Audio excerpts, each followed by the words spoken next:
Et l'aigle raconta aux journalistes admiratifs que, par humanité, il faisait tout son possible pour sauver le poisson de la noyade. Il en donna même la preuve, en montrant le poisson sautant désespérément hors de l'eau. Seulement, aucun journaliste n'a jugé utile de demander au poisson sa version. En avril 1823, le secrétaire d'État et futur président des États-Unis d'Amérique, John Quincy Adams, assurait que Cuba tomberait entre les mains de sa nation comme un fruit mûr.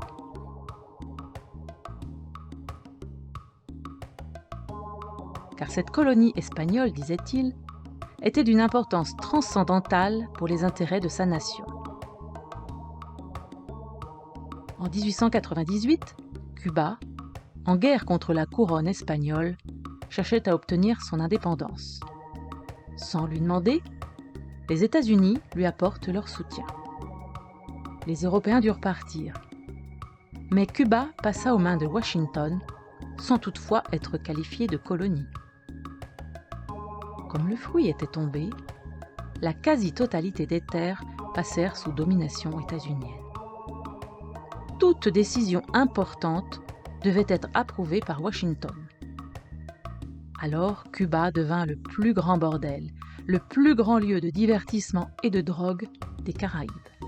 Elle devint aussi l'une des nations les plus inégales socialement et économiquement du continent.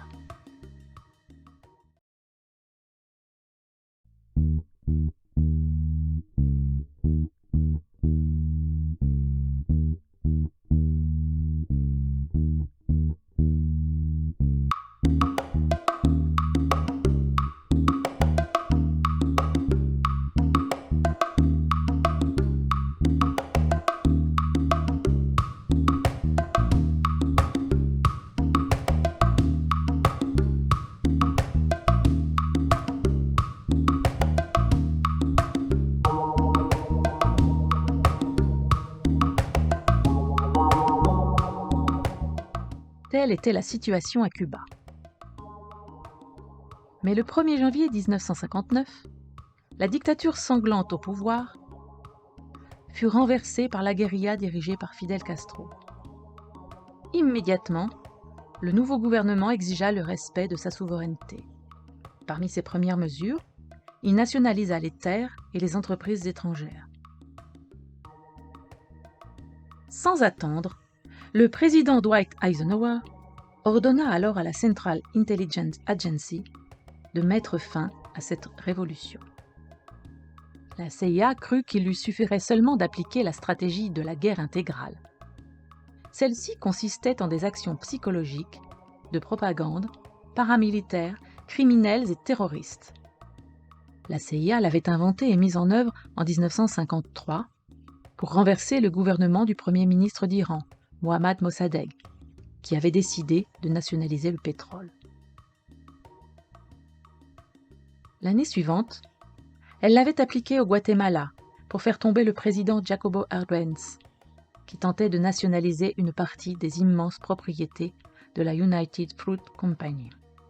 What we wanted to do was have a terror campaign to terrify Arbenz particularly, terrify his troops.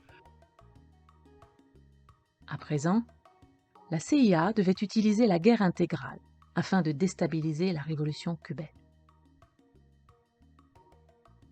Il pensait que ce serait facile, en raison de son influence et de son pouvoir à Cuba. De plus, les quelques 120 kilomètres séparant leurs deux territoires faciliteraient aussi les agressions. Les actions psychologiques et de propagande furent déclenchées en premier. La grande presse participa à cette guerre avec une passion jamais connue auparavant. Los medios internacionales les saltan a la garganta para tratar de asfixiar a la revolución desde el punto de vista mediático, tratando de mostrar que Cuba es en realidad un infierno, que es una banda de carniceros y de tiranos que se han amparado del poder, que se está abusando de los ciudadanos, etc. La descripción de algo que tiene que repeler el modelo que no hay que imitar. Todo esto tratando a la vez de cambiar las mentes y los corazones en el interior y desprestigiar a Cuba en el exterior.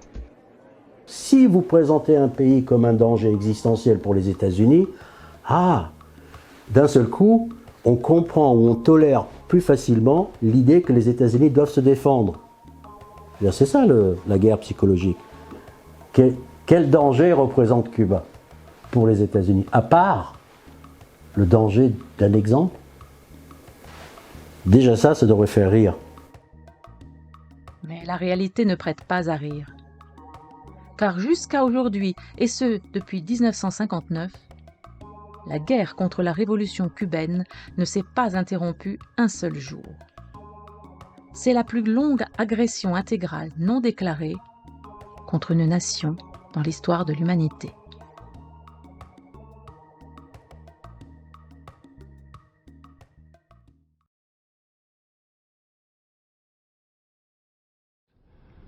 Have you, when I mean you, the CIA, the United States government, or any foreign power, what right do you have to do what you do in other countries? What National right? security interests. But that's a divine right, isn't it? Because I don't know the it's people divine. that you do it to have no say in Yeah, this. yeah. Well, that's just tough. Is that what you're saying? Yeah, Those crimes are worth it? Yeah. Sometimes, unfortunately, things have to be changed in a rather ugly way.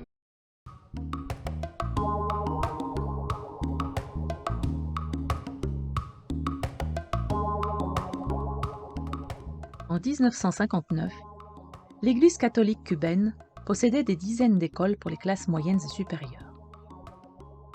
Mais un demi-million d'enfants n'étaient pas scolarisés.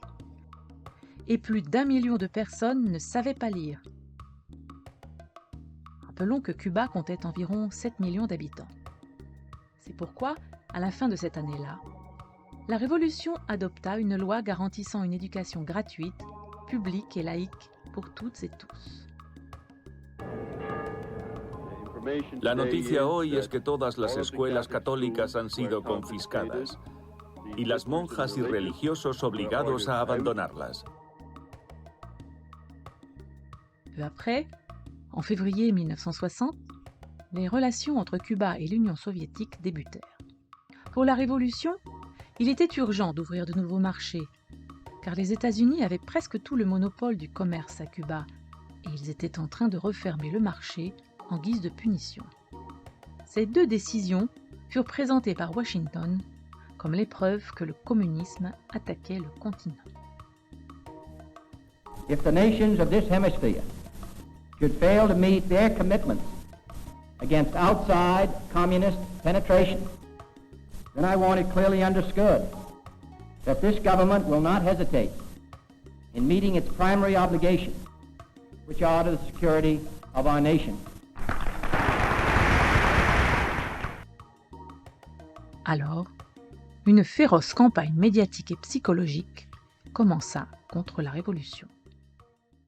Estamos influenciados mucho por nuestros padres y por los profesores de nosotros que no creían en el sistema comunista. Entonces nos hablaban en las clases, lo que se avecina para acá es una cosa bien difícil, nos quieren convertir como en Rusia. Así que, por supuesto, esa propaganda de la inteligencia estadounidense contribuía al miedo de las familias de las clases media y alta. La CIA era capaz de propagar rumores como que en la Europa del Este los comunistas se bebían la sangre de los niños. Y otros, los de menos suerte, serán enviados para ser matados, cocinados y puestos en conservas. Mais une rumeur plus crédible et plus terrible se mit à enfler au cours de cette année 1960. Que iban a quitarle la patria potestad a los padres. Eso me tenía a mí que yo no vivía. Depuis la Floride et l'Amérique centrale, des émissions de radio répétaient la même chose. Par exemple, Radio Swan, installé sur une île du Honduras, disait dans son émission Hora de Liberación Nacional, Heure de libération nationale, Madres cubanas, no dejen que se lleven a sus hijos. El gobierno revolucionario se los quitará cuando cumplan 5 años y los mantendrá hasta que cumplan 18 años. Para entonces serán monstruos materialistas. Mis padres estaban completamente convencidos de que le iban a quitar a los hijos a todo el mundo y entonces la salvación era mandarlos a Estados Unidos. À la Noël 1960, les 22 premiers enfants partirent. Mais quelques jours plus tard, le 3 janvier, Washington rompit les relations avec Cuba. L'ambassade étant fermée, il n'y avait plus de visa.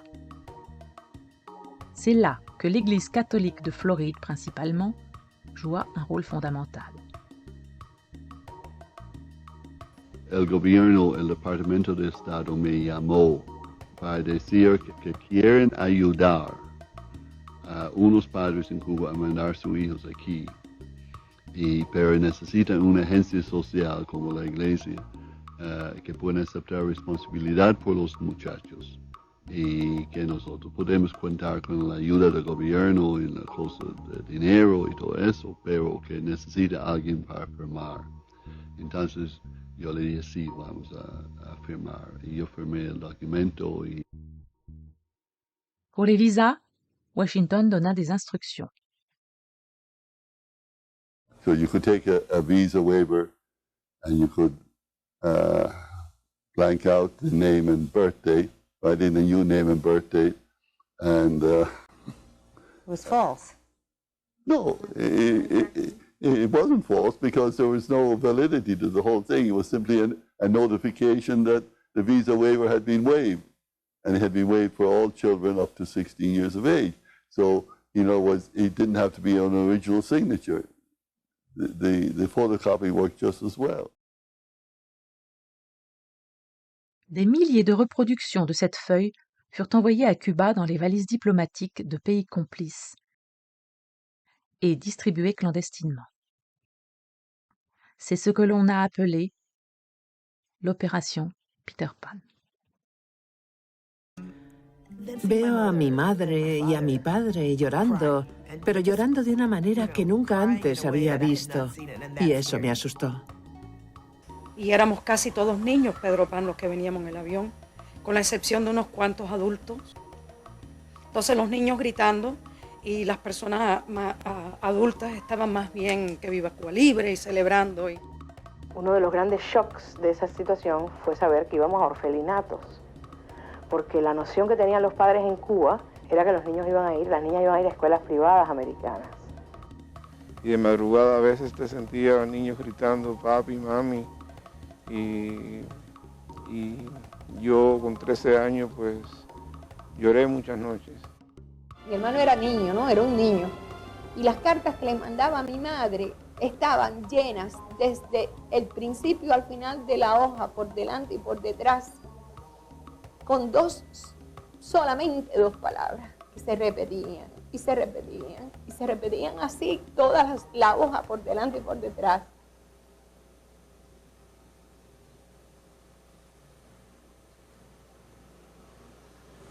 Y estas palabras eran mami, ven, mami, ven, mami, ven. La parte más difícil es las violaciones que estaban haciendo los mismos curas. Y yo no fui el único. Yo sé de otros que pasaron por el mismo problema. Entonces, ¿qué tipo de problemas tenías? Pues bueno.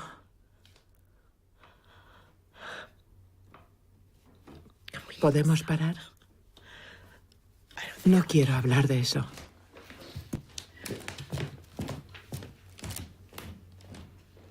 Pero hubo gente que no se encontró con sus padres hasta 7, 8, 9 años después. Que fueron adoptados, que fueron a parar a esto que se llama foster homes, o sea, casas de adopción, familias particulares, y algunos casos incluso pues de 2 y 3 y 4 familias adoptivas. Mi mamá me sacó de Cuba para no perder la patria potestad, pero posiblemente al final la ironía es que la perdió. So why didn't the parents leave with their children, not separately? Because they for some reason or other, the U.S. government did not see fit to give them visa waivers.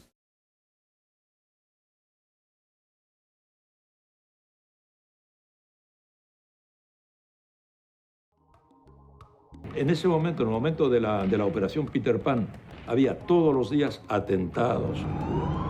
Había bombas que estallaban en los grandes almacenes, bombas que estallaban en los cines, bombas contra los campesinos, se incendiaban cosechas, grupos mercenarios que se autoerigían en justicieros en aquel momento. Entonces el gobierno no percibe la operación Peter Pan.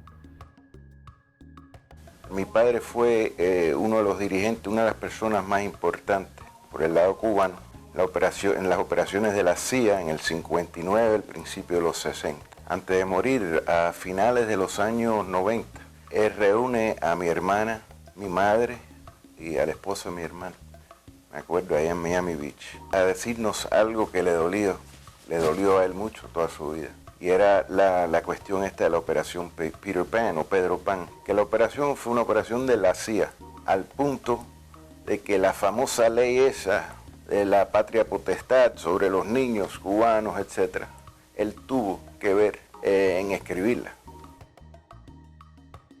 Jusqu'en octobre 1962, ce sont plus de 14 000 mineurs qui partirent pour les États-Unis. Il s'agit du plus grand exode de mineurs non accompagnés de l'hémisphère occidental et l'un des plus importants au monde. Pues bien, aunque no se crea, así se preparó y se desarrolló la primera campaña de guerra psicológica contra la revolución cubana naciente. Su estrategia, su objetivo principal era dividir a la familia cubana, dividir a la sociedad cubana, poner a una parte de la sociedad cubana contra la dirigencia de la revolución. No importó que esto trajera el sufrimiento de miles de niños y a miles de familias.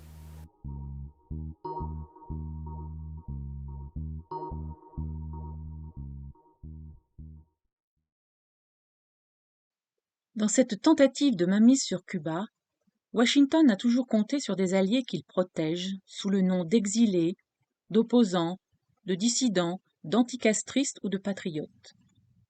Ils font ce que Washington planifie. Dans la plupart des cas, ils sont bien rémunérés. Allen Dulles, le chef de la CIA, convainquit très facilement le président Kennedy de poursuivre les préparatifs d'invasion de Cuba. L'agence avait une brillante image d'efficacité grâce au coup d'État en Iran et au Guatemala, avec la guerre intégrale. En Floride, au Panama, au Guatemala et au Nicaragua, la CIA formait déjà des milliers de Cubains.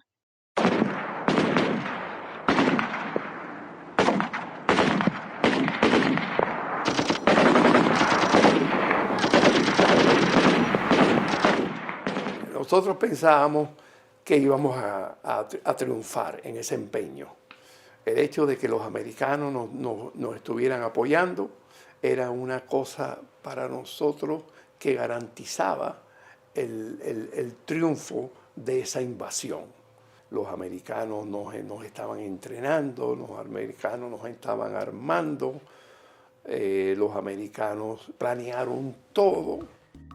L'invasion commença le 17 avril 1961 avec la brigade 2506. Quelques jours auparavant, des avions avaient bombardé le territoire cubain.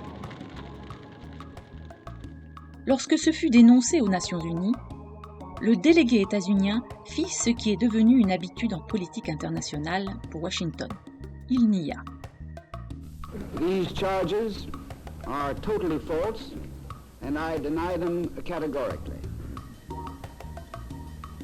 The United States has committed no aggression against Cuba and no offensive has been launched from Florida or from any other part of the United States. En moins de 70 heures, environ 1500 envahisseurs furent vaincus. Fidel Castro dirigea les opérations sur le front. C'était la deuxième défaite militaire et politique des États-Unis après la Corée. Kennedy, rouge de colère, dut reconnaître sa responsabilité. Quelques mois plus tard, presque 1200 prisonniers furent échangés contre des médicaments, de la nourriture pour enfants et des tracteurs. À Miami, ils remirent le drapeau de la brigade à Kennedy, démontrant ce jour-là qui était leur commandant en chef. I can assure you that this flag will be returned to this brigade in a free Havana.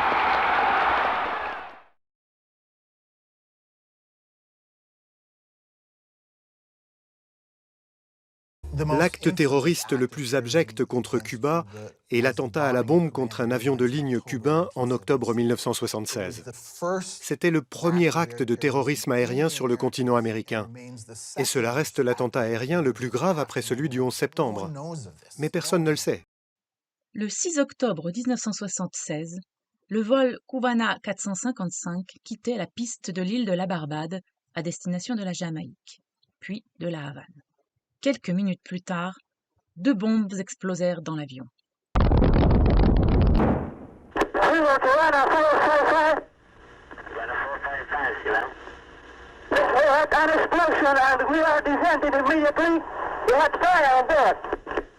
Okay, Silver, Cubana 455, we requested immediately land. Cubana 455, you are clear to land. Cubana 455, you are for emergency arrest, on standby. SFR, pégate abajo, pégate abajo. The flight is 1 Secretary USA 50, ¿le podemos ayudar en algo? The flight is 1 Secretary USA 50, ¿le podemos ayudar en algo? Il était 12h23. 73 personnes moururent, dont une enfant et l'équipe de jeunes escrimeurs cubains. Et il a été perpétré par 2 exilés cubains. Ils avaient été formés aux explosifs par la CIA. Il s'agissait de Luis Posada Carriles et d'Orlando Bosch.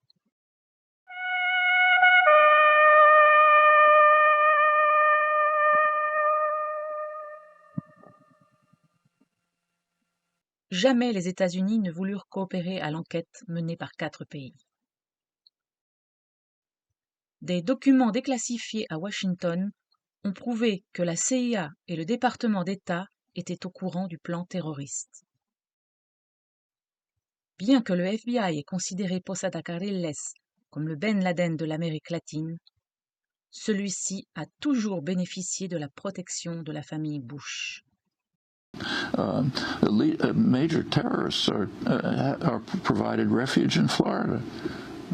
The late Bosch is one, Orlando Bosch, the Posada is another. You remember there was something called the Bush Doctrine, Bush II. A country that harbors terrorists is the same as the terrorists themselves. That's for others, not for us. We harbor them and also support their activities. Les terroristes sont morts en héros à Miami.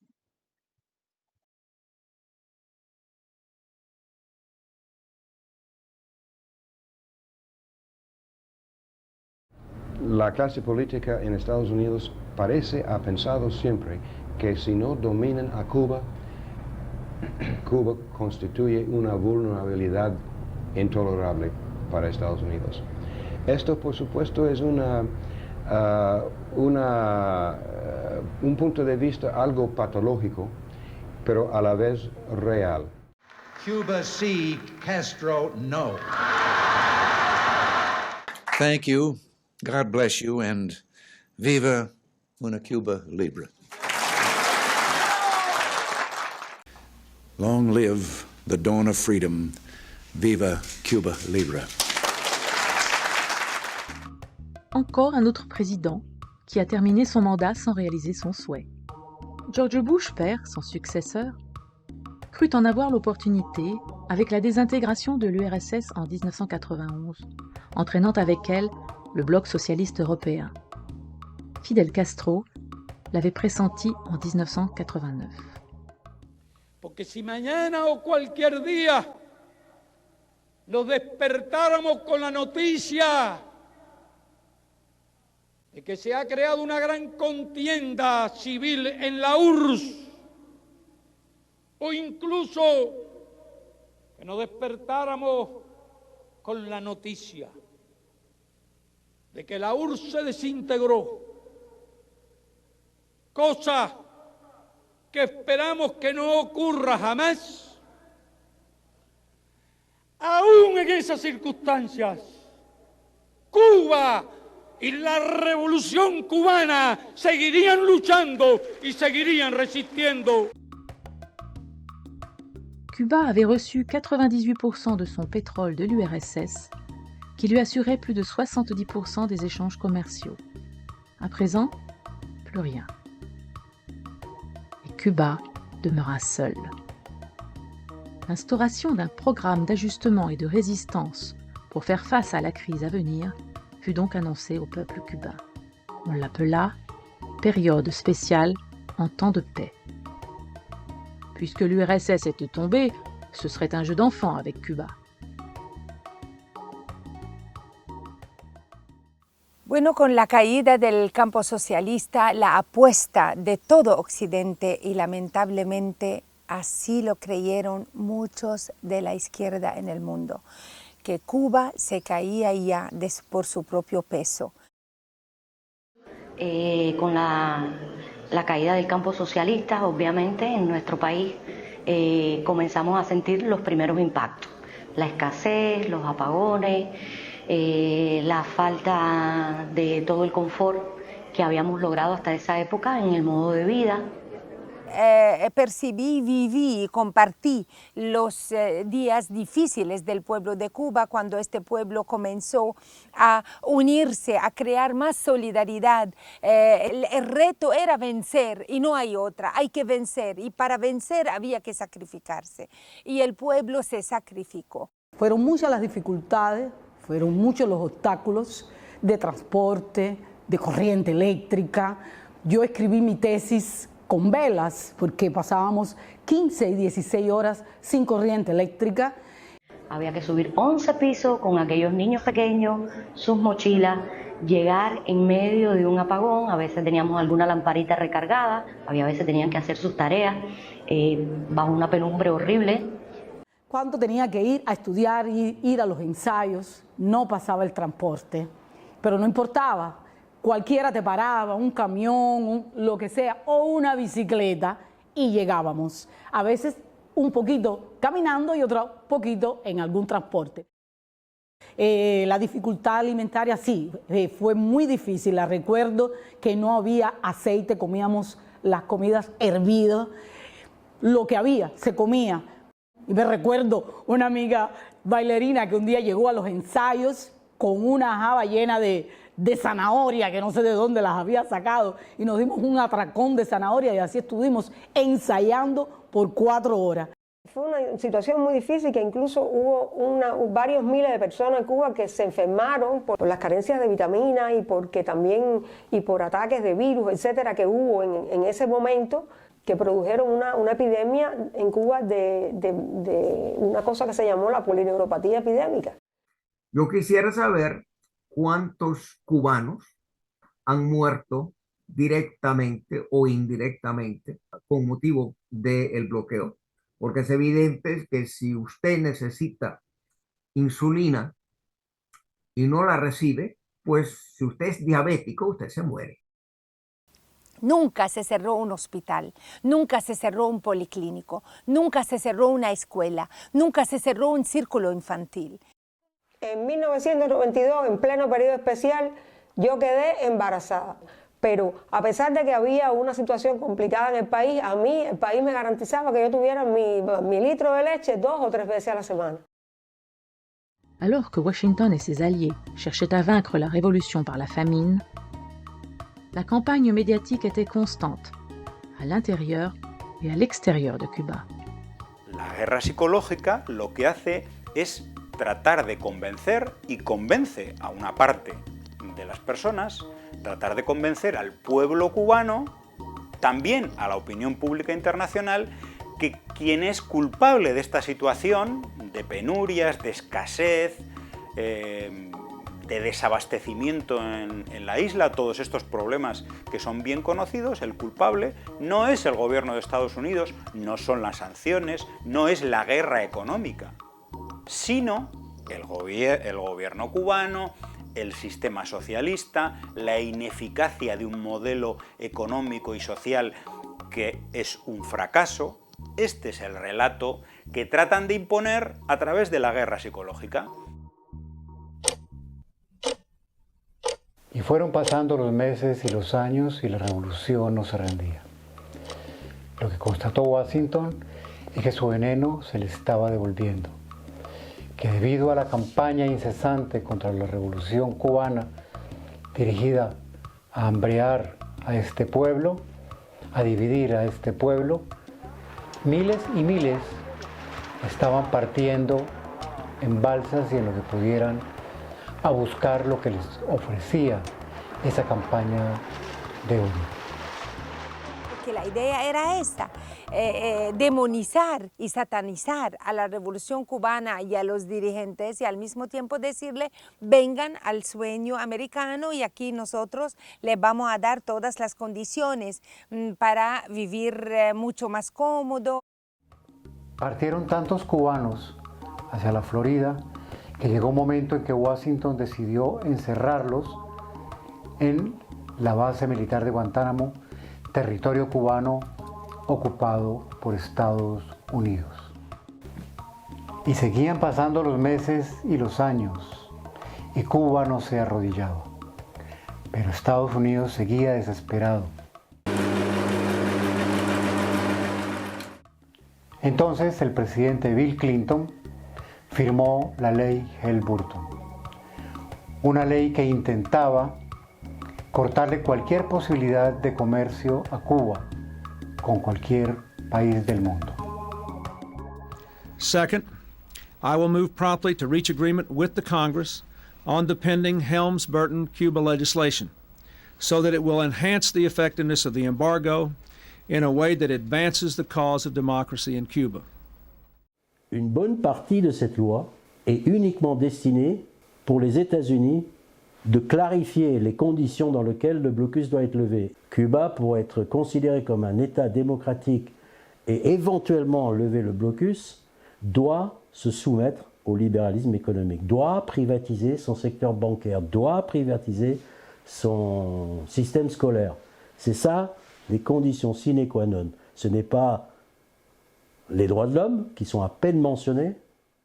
El bloqueo es extraterritorial, sanciona a todo el conjunto de empresas que quieren invertir en Cuba, impide las exportaciones de los principales rubros de Cuba a otros países, impide o las minimiza, ataca a parte del turismo a Cuba, impacta no solamente en la economía cubana de manera directa, sino en cualquier otra economía que quiere relacionarse con Cuba de alguna manera. Es un tema que tiene que interesar a todas las empresas que quieren invertir y que creen en este país. Si no hablamos más del tema del bloqueo como un tema político, sino como un tema social y que afecta a la economía de tantos empresarios que les gustaría invertir en ese maravilloso país.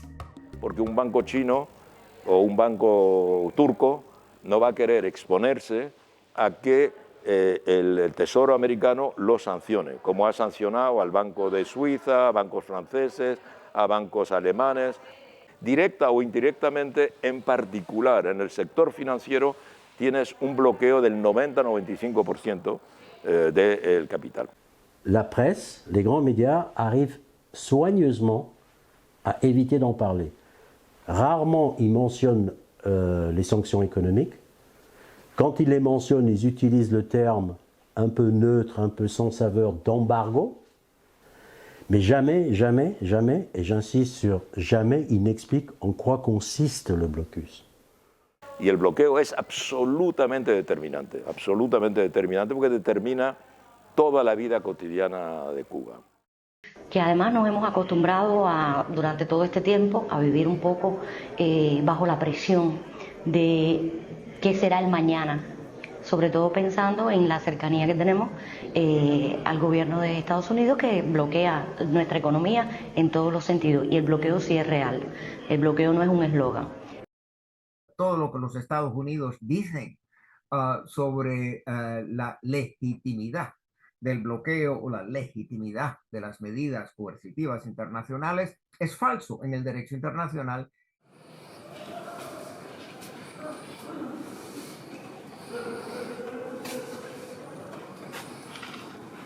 La situazione era difficilissima, era drammatica, avevamo contagi quotidiani numerosissimi, avevamo morti, avevamo persone che erano in casa perché non c'era più posto negli ospedali della Lombardia. Avevamo chiesto aiuto allo Stato italiano, aveva potuto allestire un ospedale da campo, ma non aveva personale medico.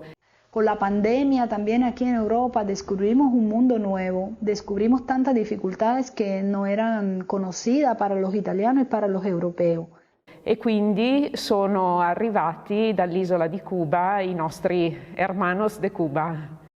Nunca se había llegado a auxiliar a un país desarrollado, a países del primer mundo, y países que nunca se imaginaron que iban a ser tan afectados así como Italia en este caso, donde el 22 de marzo llegó una brigada médica compuesta por 52 cooperantes de la salud, entre médicos, enfermeros, epidemiólogos, especialistas en diferentes especialidades médicas que contribuyeron en la ciudad de Crema, en Lombardía, y después otra brigada médica que se incorporó en Turín, en Piamonte, con 37 colaboradores, y después también una brigada médica che estuvo in Andorra. Ci ha contagiato nella speranza che il Covid potesse essere combattuto e vinto. In generale l'arrivo dei medici cubani sia a Crema e poi anche nella città di Torino è stato visto con grandissimo interesse da tutto il paese, da tutta la nazione italiana, perché era una testimonianza di grande vicinanza, di grande umanità, di grandissima solidarietà.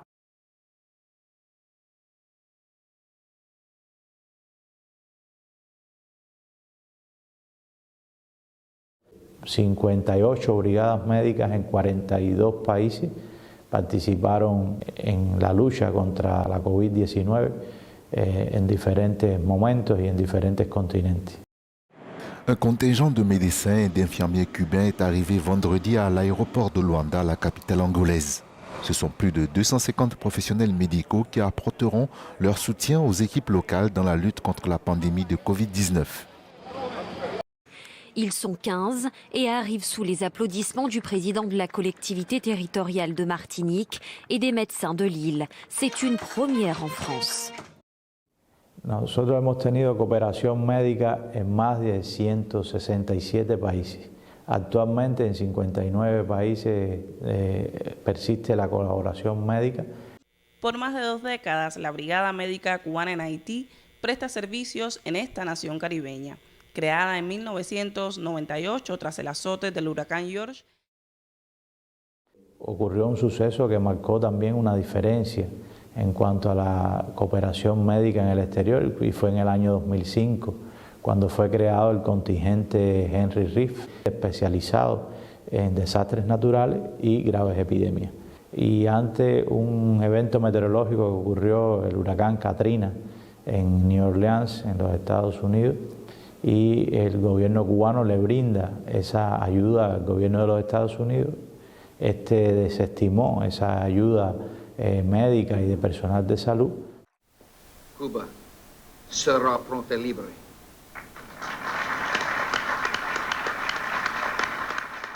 Pero inmediatamente ocurrieron algunos otros eventos meteorológicos en la región de América Latina y el terremoto, un gran terremoto también en Pakistán, y hacia esos lugares pues fue estas brigadas médicas de ese gran contingente. Nous avons alors envoyé une brigade composée de 32 hôpitaux de campagne avec plus de 1000 médecins pour soutenir la population pakistanaise. Bien armés en matière épidémiologique, les docteurs soldats de Cuba sont intervenus en masse pour contenir Ebola en 2014, en Guinée, en Sierra Leone et au Liberia. Nuestro país no tiene los médicos ni los especialistas que se requieren. Mientras los neoliberales estaban impidiendo que se formaran médicos, en Cuba estaban impulsando y el que se consolidara uno de los mejores sistemas de salud del mundo. Mientras otros países envían tropas y armas a muchas naciones, Cuba envía médicos. Es que me da risa, envía médicos porque los venden, loca. La fabrique de la haine ne pouvait pas permettre au monde de voir une telle solidarité de la part d'un pays qu'elle a maintenu sous blocus. C'est pourquoi, toujours soutenue par la grande presse, elle a déversé son flot venimeux de mensonges.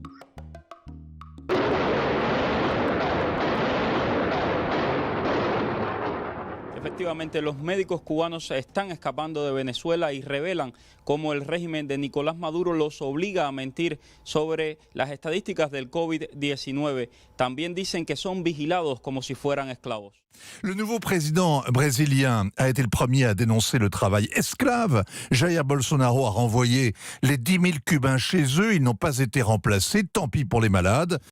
Plus de 113 millions de Brésiliens ont été soignés depuis la création de ce programme en 2013, des soins médicaux essentiels pour l'association des maires brésiliens. Un bénéfice pour le pays où quelques 700 villes et villages étaient auparavant de véritables déserts médicaux. Est un médecin sans aucun droit. Il est enrôlé de force pour 3 ans minimum. Sa famille reste otage à Cuba. S'il abandonne la mission en cours de route, ça vaut 8 ans de prison. Sur place, les relations avec l'autochtone sont interdites. La sécurité d'État le surveille étroitement. Un couvre-feu lui est imposé. C'est un esclave en blouse blanche. La Havane confisque entre 70 et 90% de son salaire. Y nuestro salario es una manutención que tenemos aquí en el gobierno. Nuestro salario está en Cuba y se le da y se le brinda a nuestros familiares. Vamos inicialmente como médicos y al final nos convertimos en políticos, porque vamos a diseminar, a difundir, a cambiar la forma de pensar de esos pacientes en esos países para convertirlos en comunistas. Por eso a cada cubano que agarren en Venezuela lo que deben es cortarle el cuello, cortárselo, que no vengan más diciendo que están a favor de que vienen aquí a resolverle, a ayudar al pueblo venezolano. Ustedes no ayudan a nadie. Ustedes son parte de la complicidad del comunismo internacional.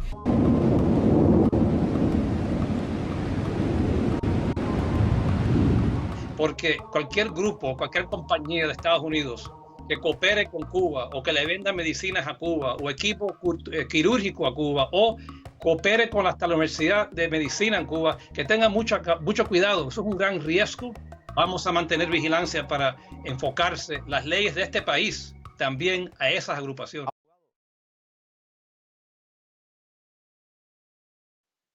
En 1997, Cuba était devenue une destination touristique et son économie commençait à sortir de la période spéciale. C'est alors que des actes terroristes furent commis dans des hôtels de La Havane et de Varadero. La presse mondiale déclara qu'il s'agissait de militaires opposés à la révolution. Les touristes prirent peur. Le 4 septembre, 4 bombes éclatèrent. L'une d'elles tua l'Italien Fabio Di Celmo à l'hôtel Copacabana. Él estaba de pie cuando explotó la bomba y murió en pocos minutos. 2 Centra-Américains furent rapidement capturés et reconnurent avoir été payés. On sut très vite que le cerveau de l'opération était Luis Posada Carriles. Después de pocas semanas, una declaración al New York Times, a donde dice, lo siento mucho, que yo le doy a la familia mi pesar, pero quiero añadir que él se encontraba en un lugar equivocado, en el momento equivocado. On apprit également que le financement provenait de la Fondation nationale cubano-américaine basée à Miami. En 1990, dans un courrier interne de la Fondation, il avait été dit que toutes les méthodes seraient utilisées contre Cuba et que s'il fallait verser le sang, il le verserait. Les bombes qui ont explosé à Cuba en sont la preuve. Une fondation née au cœur même de la fabrique de la haine, au sein du Conseil national de sécurité du président Ronald Reagan en 1983.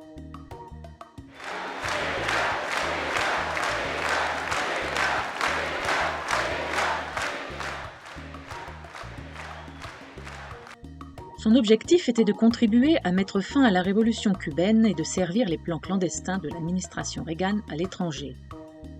La loi Helms-Burton, signée par le président Clinton, fut écrite dans les bureaux de la Fondation à Miami. Elle a été rédigée par les avocats de l'entreprise de Rome Bacardi, dont les dirigeants étaient très présents au sein de la Fondation. À la fin des années 90, la Fondation, en coordination avec le Conseil de sécurité nationale et d'autres instances du pouvoir à Washington, élabora ce que devrait être une Cuba post-révolutionnaire.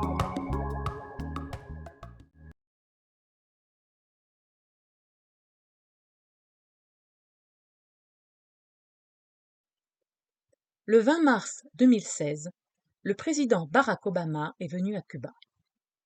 Avant lui, seul Calvin Coolidge s'y était rendu en 1928. Obama avait rétabli les relations diplomatiques 5 mois plus tôt. Il est le premier président états-unien depuis 1959 à ne pas avoir parlé de détruire la révolution. Bien que peu nombreuse, il a dicté des mesures qui ont créé une atmosphère positive. Cette détente s'est effondrée avec Donald Trump. Easing of restrictions on travel and trade does not help the Cuban people. They only enrich the Cuban regime. Therefore, effective immediately, I am canceling the last administration's completely one-sided deal with Cuba. Il a rompu avec les avancées qui avaient été réalisées sous Obama et a émis 243 sanctions supplémentaires, dont l'application intégrale de la loi Helms-Burton. À cela s'est ajoutée l'arrivée du Covid en mars 2020. Au moment le plus difficile du Covid, le gouvernement Trump a empêché Cuba d'acquérir des respirateurs artificiels, de l'oxygène médical et même des seringues. Pourtant, Cuba a vacciné sa population avant les États-Unis et de nombreux pays européens, avec ses propres vaccins et des seringues envoyées par la solidarité. Cuba is unfortunately, a failed state in repressing their citizens. La brutalidad, la perversidad, la maldad con que el gobierno de Estados Unidos se ensañó con este pueblo cuando la COVID, eso a mí no se me olvida nunca en la vida. Y lo voy a reclamar donde lo tenga que reclamar. Y el pueblo tiene que conocer eso. Fueron perversos, fueron brutales, fueron genocidas. Ese es el enemigo que tenemos. Y ese sí tiene la mayor parte de la culpa de las cosas que nos pasan a nosotros. Porque se ha ensañado con esta revolución y se ha ensañado con este pueblo. Bueno, la situación se vuelve verdaderamente dramática en muchos casos en Cuba. Hay una situación de gran desabastecimiento y eso es lo que aprovecha el gobierno de Estados Unidos y toda esta red que ha creado a través de subvenciones y muchísimo dinero de la contrarrevolución para llegar a las mentes y corazones del pueblo cubano y como resultado se producen, por ejemplo, las protestas en el año 2021, en julio. Ellos habían enfocado la posibilidad de un cambio de gobierno en julio, pues no pasó nada. Hubo demostraciones en Cuba, manifestaciones, como las hay en todos los países del mundo, que no fueron reprimidas como Emmanuel Macron ha reprimido las manifestaciones en Francia. que son fenómenos marginales en una sociedad europea cualquiera ni siquiera se hubiera hablado porque son protestas muy menores. Pero claro, en Cuba aparecen como algo insólito porque no ocurren todos los días. Hubo una gran campaña que daba la impresión que el gobierno de Cuba estaba a punto de desboronarse. La prensa, el New York Times, el Washington Post, montó todo un espectáculo. Pasó una información completamente falsa. Pero a partir de un pequeño punto, que es cierto, construyen todo un aparato propagandístico, publicitario fenomenal que hace que la gente se sienta profundamente indignada, que la gente se sienta humillada, que la gente tenga la necesidad de salir a la calle a expresarse y a expresarse de manera violenta. Forzar, si es posible, una salida masiva de la población, sobre todo los jóvenes, ¿no es cierto?, para que expresen el resentimiento que ellos le están inculcando en contra de la revolución. No son mensajes de odio diseminados de una manera indiscriminada, sino altamente direccionados, por lo tanto son muy eficaces. Pero claro, la influencia en las mentes va a ser tanto más fácil cuanto la persona va a estar viviendo en condiciones muy complicadas.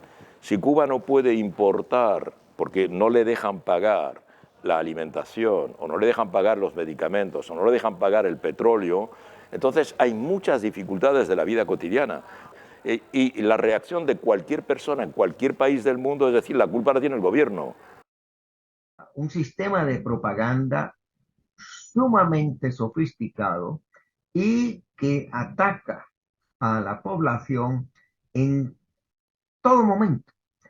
No solo mienten, y mienten sistemáticamente, pero suprimen toda la información que no conviene. En el año 2018 se crea, por parte del Departamento de Estado de Estados Unidos, la Fuerza de Tarea de Internet para Cuba, que forma parte de una estrategia de desarrollo de la guerra psicológica en Internet dirigida hacia la población cubana. Hoy son las redes sociales el medio dominante y las redes penetran con otra inteligencia. Entonces ahí sí que por primera vez el adversario está consiguiendo tener audiencia en el seno de la sociedad. Por eso es verdad que hay dos discursos que van en la misma dirección, el bloqueo y el ataque mediático, el ataque psicológico.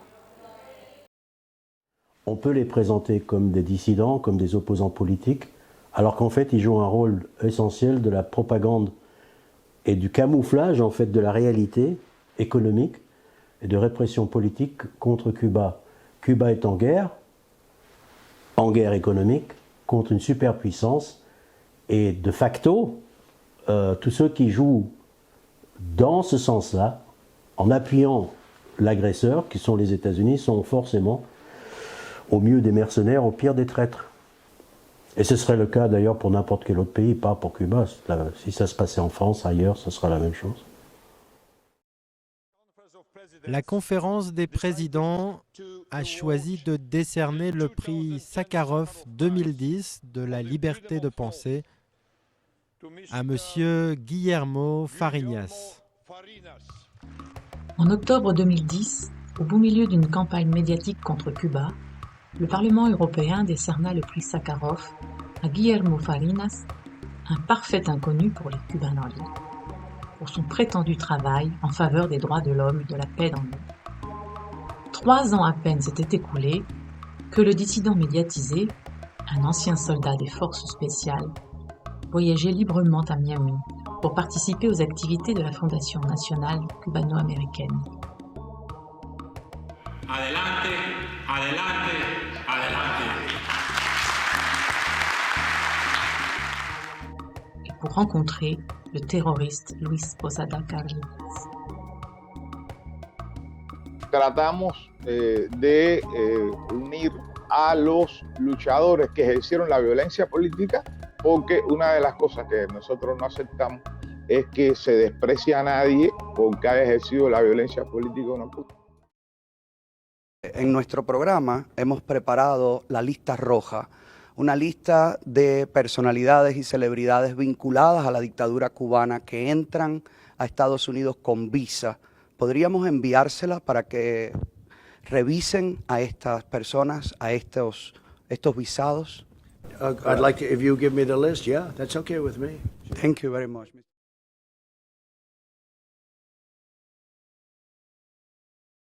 So, sí funciona el embargo. Pero claro que funciona.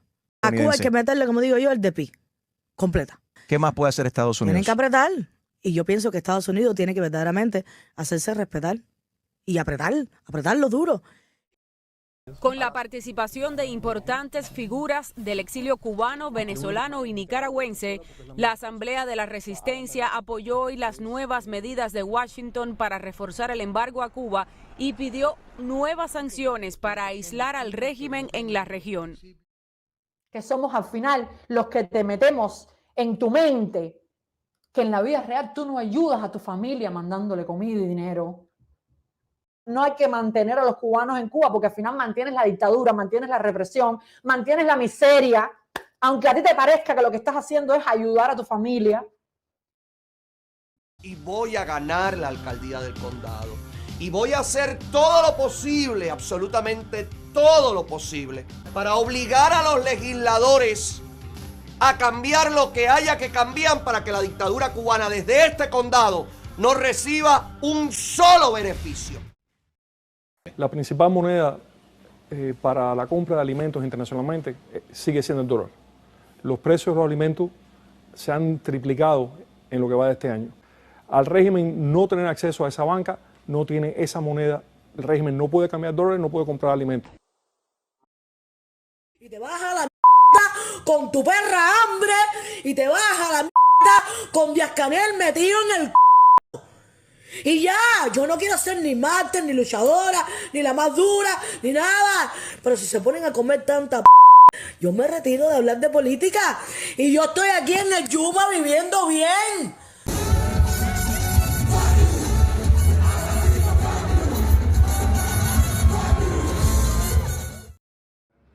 Yo creo que el paralelismo con el sufrimiento del pueblo judío, yo creo que puede funcionarnos. Porque tú le puedes explicar a un francés, mira, los cubanos no tienen pasta de dientes. Eso no les representa a ellos nada, ellos no pueden entender. Ahora, tú le dices a un francés, los cubanos están en campos de concentración, inmediatamente va a tener una referencia. Los cubanos están siendo masacrados, como fue el pueblo judío, y van a tener una referencia. Los cadáveres los están matando. A los niños jovencitos los quieren obligar a que se retracten.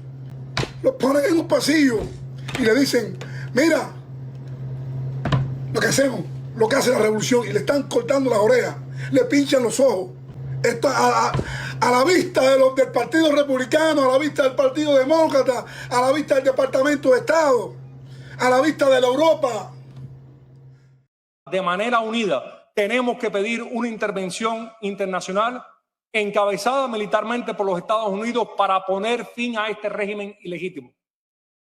Cuba es un país terrorista, un Estado que auspicia el terrorismo, es un Estado narcotraficante y es un país que ha estado exportando el comunismo en todo el mundo, no solo en esta región, en todo el mundo, África, Afganistán, Nicaragua, Venezuela y tantos otros lugares. Es una serpiente venenosa y esto se tiene que acabar, no solo por la libertad del pueblo cubano, sino del hemisferio y la seguridad nacional del país. Gracias y Dios lo bendiga. Alcalde, los comandos F4, le agradecemos su presencia aquí y el apoyo que usted está dando al pueblo de Cuba. Porque ahora lo que nosotros tenemos que pensar es que o logramos una intervención o hay que armar al pueblo. La pregunta es si las van a empuñar los profesionales de un ejército de salvación, que nosotros forcemos de alguna manera, que la CIA fuerce por encima de Biden, que el propio ejército fuerce por encima de Biden, porque eso puede suceder. Las bombas no van a caer en ningún policlínico, en ninguna escuela, en ningún círculo infantil. Y no he parado de decir en todos lados que lo que va es guerra. Y tengo una gorra que dice patria o plomo. Y tengo armas y entreno. En la Florida estamos listos para el que se quiera sumar, ponerle un arma gratis. Ahí me están llamando a la gente de las armerías. Hay más de 50 armerías listas para esto. ¿Ok? Estamos ready. La única solución rápida que hay para el tema Cuba es empezar a matar comunistas. Cuando usted coja y ejecute al presidente de gobierno, ejecute a los policías, ¿ok? Ejecute al primer secretario del partido y empiecen a llover los muertos de los comunistas. La liberación, ¿cuál va a ser? Quemarle todo lo que ellos tienen. Le 30 avril 2020, en pleine pandémie de Covid-19, un individu ouvrit le feu avec un fusil automatique contre l'ambassade de Cuba à Washington. Peu après, la police l'arrêta sans aucun effort. Il n'a jamais été poursuivi. Jamais le département d'État n'a fait de déclaration.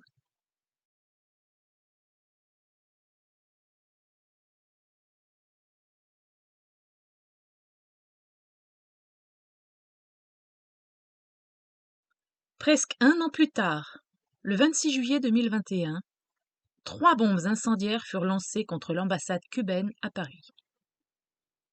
Quelques jours plus tard, on arrêta 2 hommes qui furent ensuite condamnés. Au moment où le gouvernement français condamnait cet acte terroriste, l'écrivain Jacobo Machover, d'origine cubaine et résidant en France depuis son enfance, l'approuvait et appelait à continuer ses actions terroristes.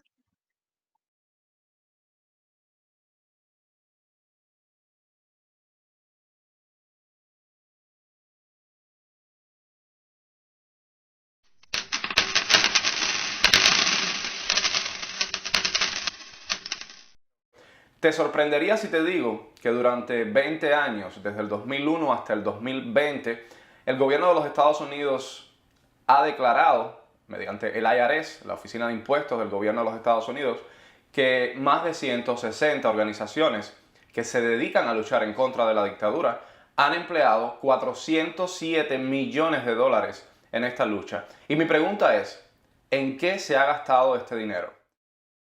De la industria de la lucha por la libertad o la industria de los derechos humanos, principalmente está manejada por instituciones norteamericanas o otras ONGs que se derivan de esas instituciones norteamericanas y son las que generalmente están llevando aquí eventos, coloquios y todo lo demás. Pero al final han construido precisamente esta especie de industria donde entre viajes, hoteles, comidas, recepciones, salarios, o sea, todo eso se van millones, con el tiempo se van millones. Líderes de organizaciones opositoras con casas en Coral Gables, con casas en Nueva York, líderes opositores que gastan $98,000 en concepto de viajes o $50,000 en concepto de conferencias. Y esos recursos no llegan a la gente que está en el terreno tratando de enfrentarse con el sistema.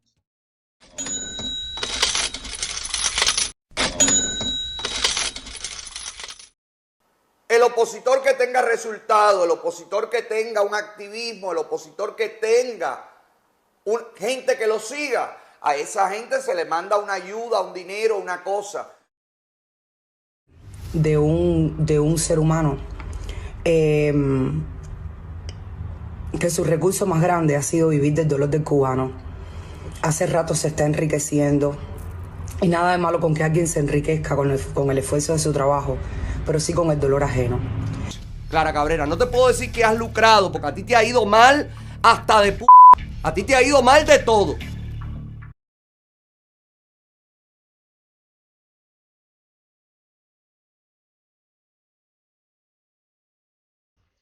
Necesitamos refuerzos para cuando el pueblo se tire a la calle.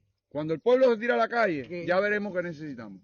¿A esa hora? Cuando el pueblo se tire a la calle, a esa hora, todo está determinado. Pero llegó ese momento, salieron todo el mundo para la calle, tumbamos al régimen y ¿Qué pasa?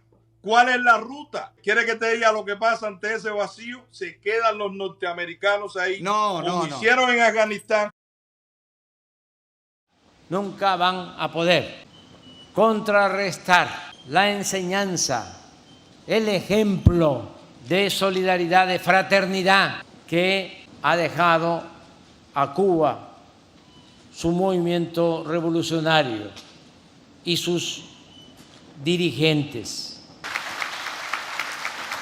Es un pueblo y un gobierno profundamente humano. ¡Que viva el pueblo digno de Cuba!